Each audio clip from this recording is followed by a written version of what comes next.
What's up, explorers? This week we're going to try something new, mastering mandalas. Now, if you don't know what a mandala is, I'll put a little example up on the screen.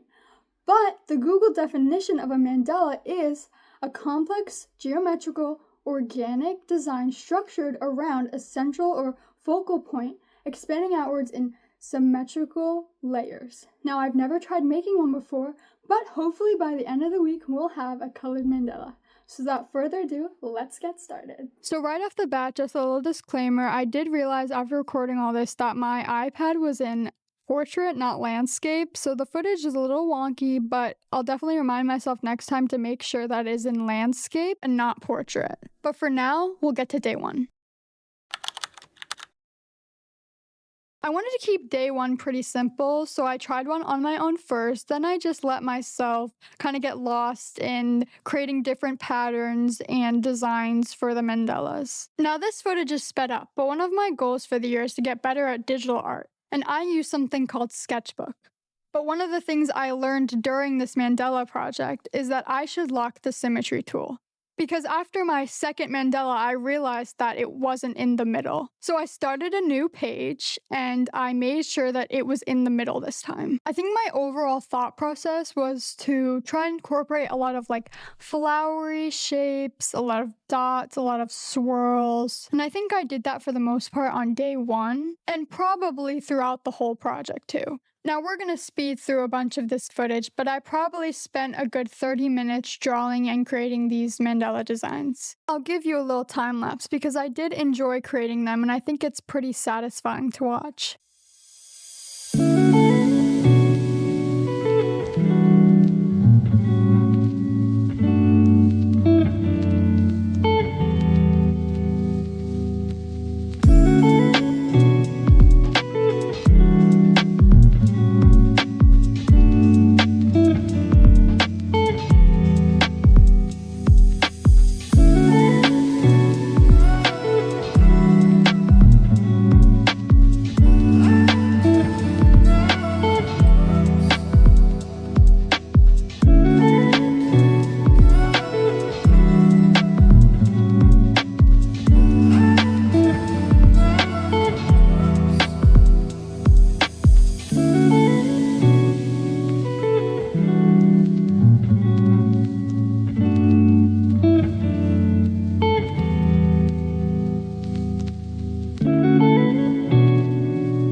So for day two, I really wanted to try having different numbers of sections, so maybe only having 4 or 8 or 12. The highest you could go is having 16 sections.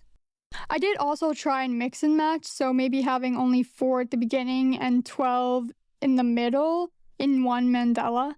Something else I tried to do was integrate more detail into my mandalas so they're not so simple. So maybe adding more dots or like these kind of leafy pattern things like the petals and more lines in general.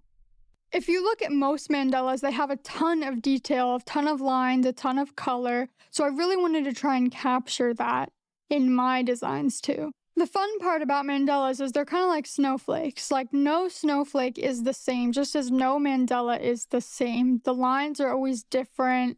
Maybe the pattern is sort of similar, but it always has its unique and interesting identity. So you can see in these next few, I really try and play with the different combinations and different styles that mandalas come in. I found that most mandalas are pretty circular, so I tried to play with some mandalas that weren't so circular and maybe more triangular. And I think by the end of day 2, I was in a pretty good spot. I'll give a mini time lapse for day 2 like I did for day 1.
At this point, between day 1 and day 2, I had done over 30 mandalas. But day 3 was a struggle. I just didn't have many ideas. Still, I did want to build on what I had already done. So for day 3, I used the steady stroke tool. This helped to make my lines much cleaner. This in turn helped my designs look cleaner too. I did a few designs off camera, and that concluded day 3.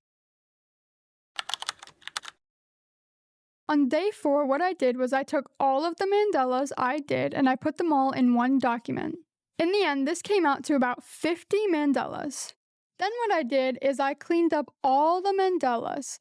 So any of the mandalas that didn't use the steady stroke tool, I went ahead and redid those mandalas. And that took a bit, but it was worth it in the end because I had a bunch of really nice mandalas.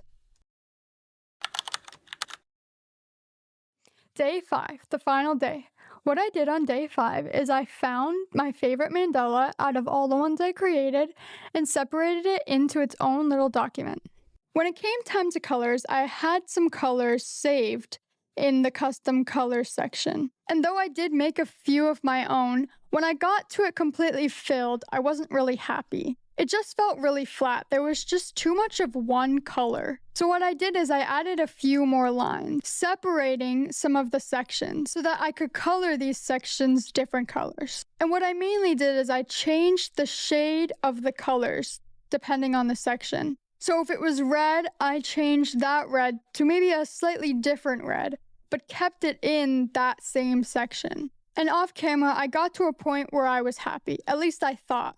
But it still felt like it was missing something. I had darkened the greens and changed the red a bit. It still felt like it was missing something.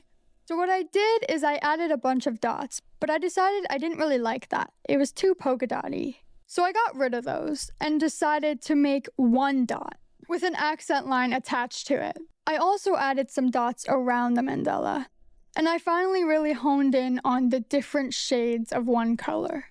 In the end, this is the final mandala, and I'm really happy with how it turned out. I showed it to my family, and my sister said it was very farmhouse. She felt like it could go on a barn. And I felt content with that. I would love to color my other mandalas, so maybe I'll do a part 2 of this video. But for now, I feel like this was a very successful week. And I think we ended up with a really nice mandala. That is it for the video, everyone. I hope you enjoyed it. I had a really fun time making it, and I encourage you to try making a mandala on your own. This is my first ever channel and video, so please comment down below any suggestions you have or ways I can improve. Also comment down below any ideas or things you want me to try. That's it, and I'll see you in the next one.